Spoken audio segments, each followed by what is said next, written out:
Now time to get into our NFL opt-out tracker here on NFL Daily. I'm Mitchell Rands, that's Tom Downey, and we're keeping you as up-to-date as possible on all the things around the NFL. So, Tom, let's get into some of these NFL opt-outs and talk to us about what exactly goes into this. So first note is that originally it was supposed to be an August 3rd deadline to make your decision.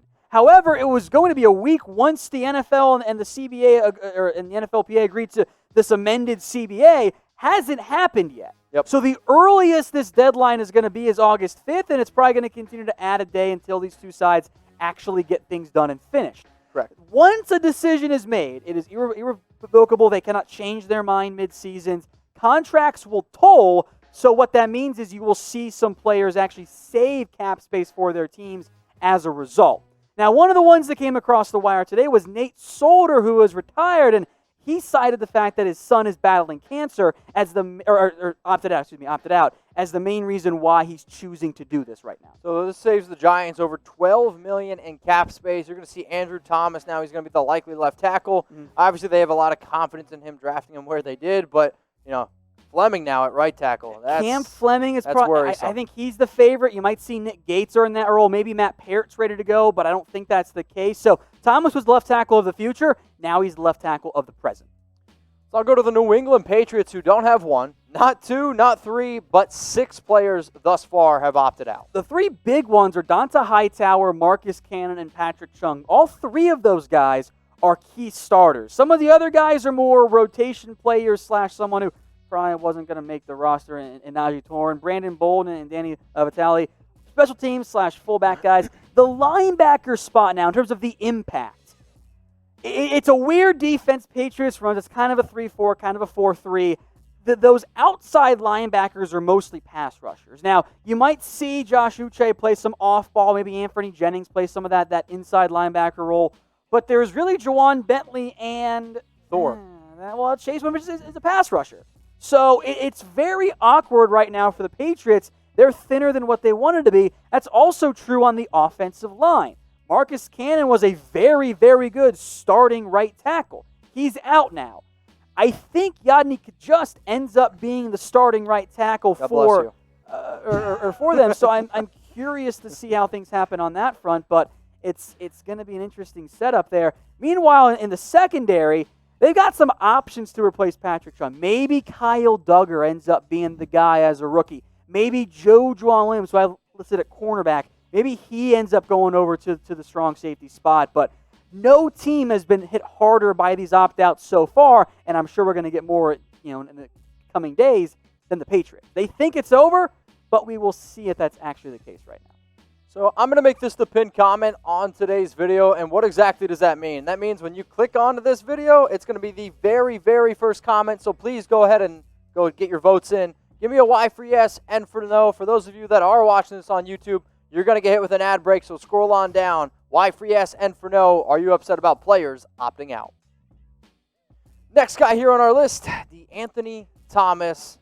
Yeah, the Ravens had 2 players who opted out. The Anthony Thomas is one of them. Andre Smith is the other. That was a special teams guy and a backup offensive lineman. So they should end up being okay in terms of their impact. We'll see if the Ravens do anybody else, but I think those 2 losses aren't going to be that impactful for them. Would you opt out if you were an NFL player? Here at Chat Sports, we demand your participation. So go down if you're on your phone, if you're on your laptop, I don't care where you're watching this, and get a vote in. 1 for yes or type 0 for no. If you were an NFL player, would you opt out?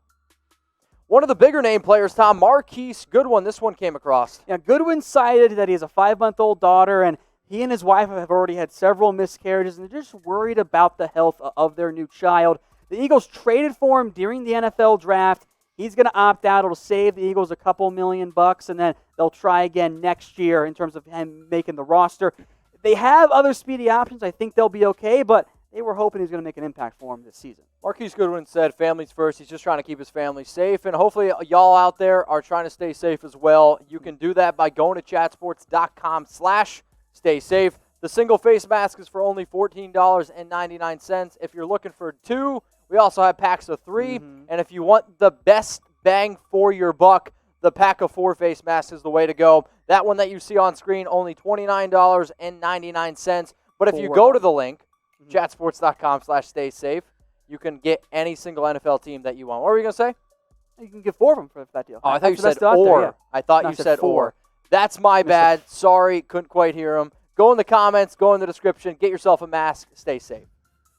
From the Bears mask to Eddie Goldman, he's next up here on our list. Yeah, the nose tackle, a very good one, opting out. This actually saves Chicago about $8 million. Then his contract will toll, as all these guys do. They're a little bit thin, so I do wonder if you'll see Chicago at least explore the free agent defensive lineman market. Damon Harrison, as of right now, hasn't made a decision. He'd be a good pickup for them, though. Let's go to the star of the show, Tom. He's decided to opt out. Yeah, Starler Tulare, the Bills defensive lineman. Unlike Chicago, Buffalo's going to be fine. He looks like he's 50 years old. They have good defensive line depth. They got Ed Oliver, awesome. They signed Vernon Butler. They drafted Harrison Phillips last year, saves $4.5 million. This is one of the voluntary opt-out, meaning that they get less money than the higher risk options, which we'll break down a couple of those coming up. But he is out for the Buffalo Bills. So how many regular season games will the NFL play? I'm going to continue to say 16. It needs to be 16. We should at least acknowledge the possibility that if there's a bit of an outbreak. No. If everyone is just staying safe by going to chatsports.com/staysafe, you're wearing your face mask, you're washing your hands, you're doing what you need to do, we're going to get 16 games, Tom. I don't want to hear it. I hope we get. I want 16 games. Everyone spam 16. Everyone spam 16. Speaking of the universe, I'm just saying we should acknowledge the possibility. Okay? Nope. Sorry, homie. Michael Pierce, opt out. Yeah, he has a higher risk opt out here.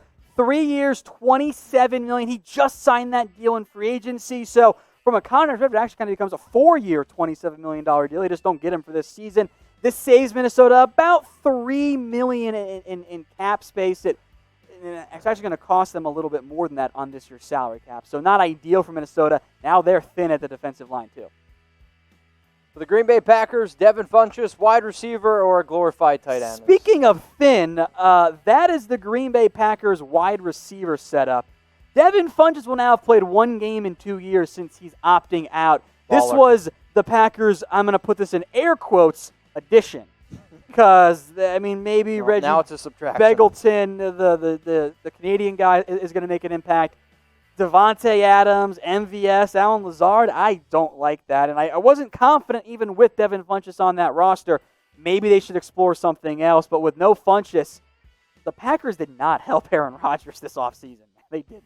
Not at all. And especially when you look at the NFC North, that's going to be a lot closer of a division than I think a lot of people will give credit for.